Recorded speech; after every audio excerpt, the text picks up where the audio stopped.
All right, good evening, everybody. It's a mighty cold Thursday, I think it is. Heck, I done lost count of my days here.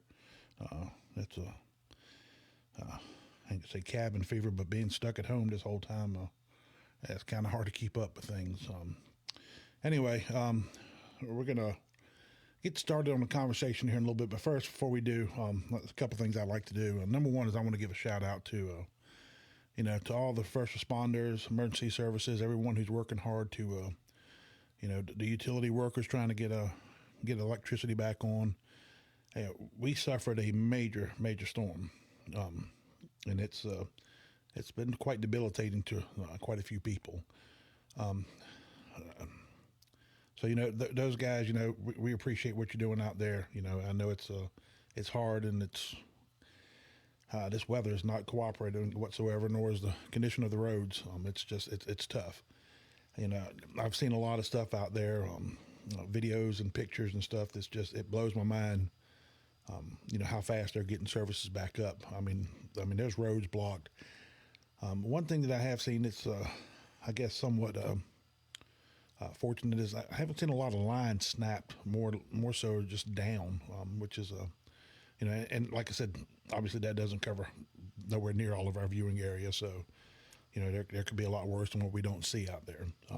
But anyway, a shout out to all the guys out there working to get us back to some kind of normalcy here. Hats off to you. You guys have got it rough, and it's going to get worse over the weekend. It's pretty tough. So keep these guys in your prayers as they're continuing to do everything they can to get us back up and back up into operation. Like I said, there's just so many people we can listen here, but you guys know who you are. You're the ones out there working, and I'm sure everybody else knows it as well. So, yeah, definitely keep these guys in your thoughts and prayers as they continue to work everything they can. It's other prayers for family. We've lost two elderly from in the county from freezing.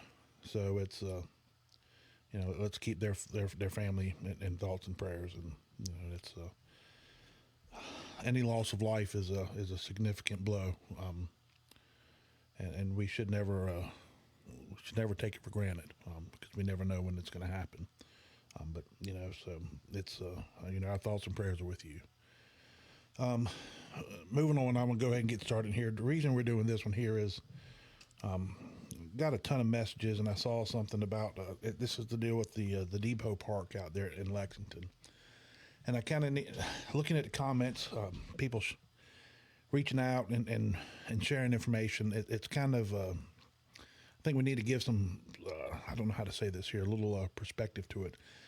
But before we do that, I've got a question that I would like to ask of everybody, and feel free to just put your comments. We got a comment section here. Comment. How many out there are okay with having their property taxes raised? This is a legitimate question. Are you okay with having your property taxes raised? And the reason we're asking this question here is there is nothing out there that doesn't cost something. Any kind of service we get is going to cost us. It's going to cost us. We know that. That's it. There's no tree. I can't say this any other way. There's no money tree anywhere. Every penny that is spent by government comes from us. And if they don't have it to spend, they have to take it from us via taxes. That's what it boils down to. And what I want to kind of do is I want to give you some history here on Depot Park, and before we get into that, I want to back up a little bit, because I keep seeing people mentioning about a splash pad. So let's start there. And again, like I said, if you're okay with raising your taxes, write in the comment if you're all right with your taxes going up. To pay for this year, because anything done is going to require tax increases. So let's get in here and look at this here and go back. I want to talk about the splash pads first. Back, I think this was 2015, 2016. Keith Wish brought to the, he was the, at the time was the public works director. He'd brought to the board a drawing, plans for a splash pad. And this was being added to the Gabby Amos Park. And I'm going by hearsay because I've never personally pulled the numbers. So I'm going by information coming. I'm not going to say hearsay. I'm going by information shared to me by sitting aldermen who are aware of what happened there. But somewhere in the neighborhood of about $475,000 was spent in 2015 or 2016 to put the splash pad out at Gabby Amos. Now, for those of you who've been out to Gabby Amos and seen the splash pad, it's over there by the pool. Whew, boy, $475,000 for the few fixtures that's sitting over there just blows my mind. What's been told to me, and again, I don't have a copy of this here, was the board was presented with a, you get an architect to come in here and draw you up plans of what it's going to look like. So they actually have something to say, yeah, this is what we're expecting this to look like. And from what I have been told is, at no point in time after that splash pad was completed did it look anything like what was proposed to the board and what the board voted on. So $475,000, $500K give or take was spent on what little bit of splash pad you've got out there at Gabby Amos Park. All right, so when you're asking about wanting splash pads and talking about Savannah and all the other sounds, I understand. I mean, it'd be nice to have that feature here. It'd be nice to have a lot of other features here. But let's get into Depot Park. What happened with Depot Park was when it was supposed to be set up in phases, and right now we're just in phase one. And phase one was supposed to be completed, I believe, April 1st of this year. There was a snag somewhere in there, and what the snag boiled down to was I guess they had A2H's who created the whatever you want to call it, the engineering report study, the bid, whatever, and that's what the board voted on. Well, come to find out that the bidding was what they voted to approve based on what the information was given to them did not. I don't know how else to say this here. They couldn't. They didn't have enough money to make it happen. So after they had already approved this, what happened? What they had to do was go back into the plans and start taking equipment off. And by doing this here, it ended up getting rebidded out. And when it got rebidded out, obviously a lot less equipment was there and they were spending the same money.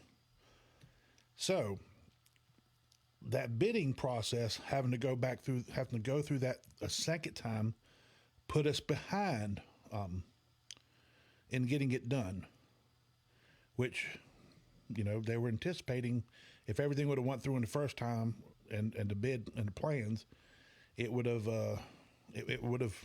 been done.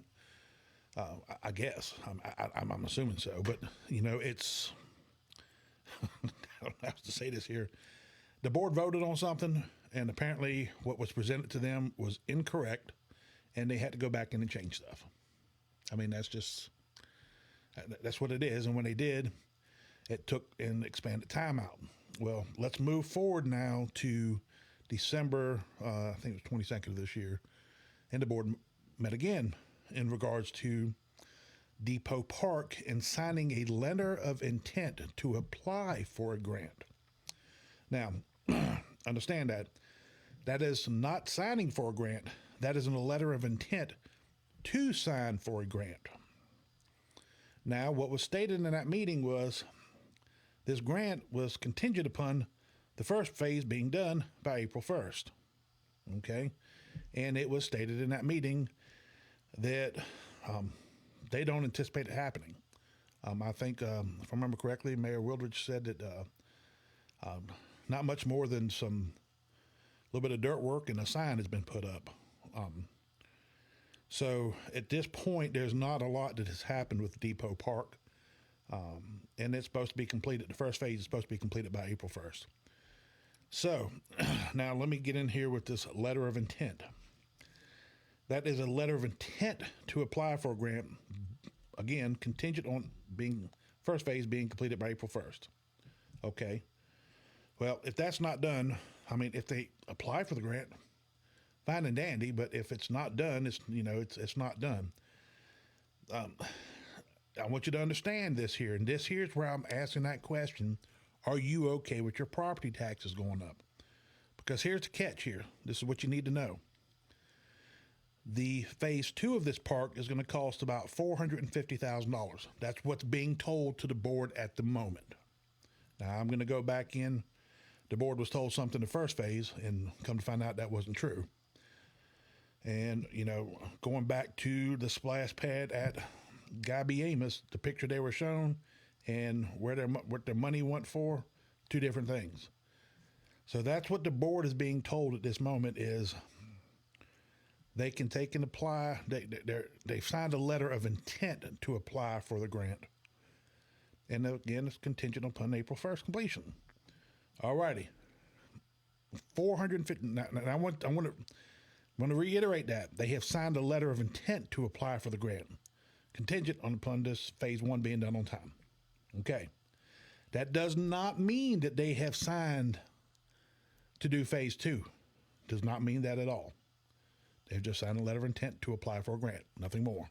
They may not even get approved for the grant. Okay, now, $450,000.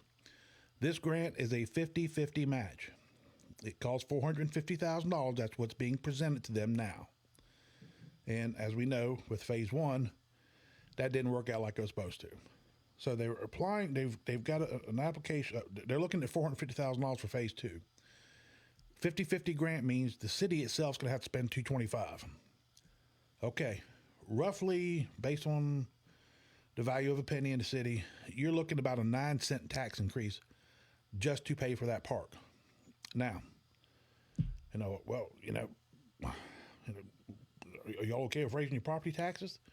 Now, they could go in here and say, well, we can pull the money out of our rainy day fund or our undesignated fund. Sure, they could. But at some point, they're going to have to stop taking money out of the reserves.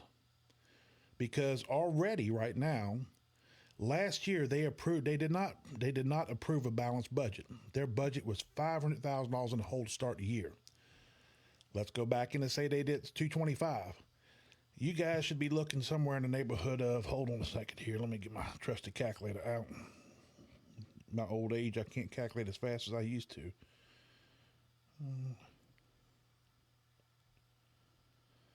Right now, to make up what was budgeted last year in this new park, we're looking somewhere around about a 29-cent property tax increase. So, don't be shocked to see a property tax increase be presented again this year. What's happening is the city continues to spend without a revenue stream. And the only way to get that revenue stream is to increase your taxes, period. I mean, it's just the fact of it. So when it's easy for them to sit there and, what would you like to have? What they're doing is they're pretty much just sitting up here and trying to get you involved and saying, oh, we'd like to have this, we'd like to have that. Well, this costs, just how much it's going to cost, so we're going to need to raise property taxes some to get it. I mean, that's what they're doing. And what they're doing is they're doing it, and I hate to say this here, and they shouldn't be doing it this time of the year, but I mean, especially we're dealing with these storms. People's got to. I mean, it's throwing something positive out there, I guess, is what they're looking at, but they're not really telling you the fact of, hey, it's going to cost money, and you're going to have to pay for it. So you really need to ask yourself again, are you okay with property taxes going up? Because at some point, they're going to have to go up to cover all this spending, and they're continuing to spend money left and right. And so far, we had a lot of campaign promises, and we're not seeing those promises being met at this point. Is that going to change? I don't know. I have no clue. We get I've heard quite a few excuses, and apparently now we're under the last excuse has expired. So let's see if action starts happening, or that was just a way to buy some time to find another excuse why actions aren't happening. So this is where we are with it. I just want to get you guys updated on what's going on with that park, and it is going to cost you money. Period. There's no money tree anywhere. You've got to pay for it. Everything the government, every dollar the government spends comes from you. That's just the bottom line of it. They can tell you, oh, well, we get it from, we earn interest on this here. Well, whose money you earning interest on? Ours. That's it. This is not, there's just no other way to present this here to you. It's what it is. And everything costs money. And if you're willing to spend money and you're willing for your taxes to go up, fine and dandy. It's, maybe somebody else is not. Maybe somebody else can't afford for their taxes to go up. And that's become a reality that we're facing right this moment. So, I just wanted to get this here information out to you, and I'm not going to make this a long, drawn-out thing because we have meetings coming up next week. Quite a few meetings are coming up, which hopefully we'll have coverage at all of them. I know the city's meeting on Monday. The county's meeting on Tuesday. I know the Solid Waste Board was supposed to meet last Monday, or this past Monday. I don't know if they did or not, the Henderson County Solid Waste Board. Which was, like I said, I think this is when you're going to start hearing discussions about Solid Waste Authority, which is, we'll have to get more information on that there to share with you as well. That's probably not a good thing for the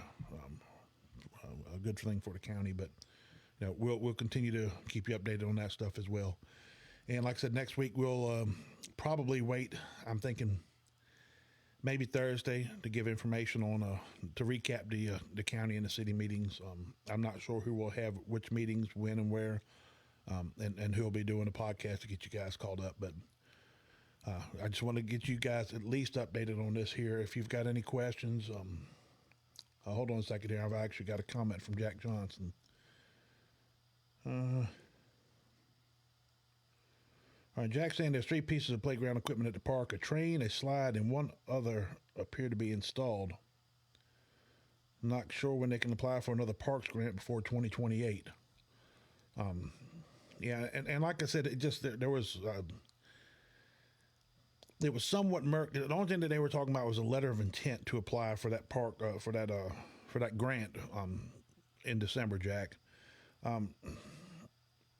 And something I want to kind of go back in on history about too, to share with you. Jack may be able to chime in a little bit on this as well.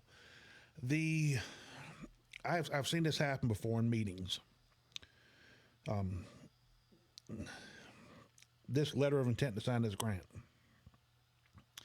I've got a feeling at a later point, this will come back to hurt the board.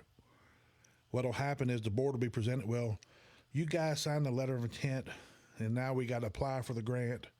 And if it's not being applied for to 2028, which I don't know how that works exactly, based on the information that was put out in the meeting in December. If that was the case, then somebody's fed bad information to the board, which we've seen happen quite a few times. If the board is being told that, hey, you know what, you signed this letter of intent to apply for a grant, even though it said contingent upon it, did you see the letter? Did you see the dates on it? Did you see when the grant was coming? I mean, has the board been fed all the information? And also we need to look at is, with that there, does the board have and this is what bothers me. You sign a letter of intent. I don't know how to say this here exactly. I've seen where the boards have been told things, and we had intentions to apply for grants. We said we're going to do so, and if we don't apply, it will hurt us getting grants in the future. So pretty much, it's kind of a, if you don't do this here, we're not going to get any more grants. It's kind of a scare tactic. It's fear mongering that they do with the board. So don't be shocked to see that happen at a later point. You can mark it right now if you want to, but maybe sometime in the future you might see the board come up and say, hey, you might hear something. Well, you guys signed a letter of intent to apply for this grant. Now it's time to apply for it. hoping that the board will forget that, well, this was contingent upon the completion on April 1st. You know, it's still waiting to see how things go, but this is what it's kind of done in the past. But anyway, that's all I really want to cover with you guys tonight. If you've got any questions, pop them in the comments. I'll answer them, or maybe some aldermen that jump in and answer them and give you information as well. But that's it for the night. You guys, please stay safe and warm. I'm going to tell you right now, we've got some really cold weather coming over the weekend, and you know, next week I'm seeing a couple things up on the weather map that looks a little bit concerning. And you know, we saw the models for this storm out, and we just didn't know how bad it was going to be. And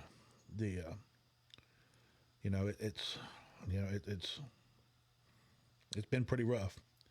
And it's even like right now, I'm just looking at now saying we're going to get some snow tomorrow night.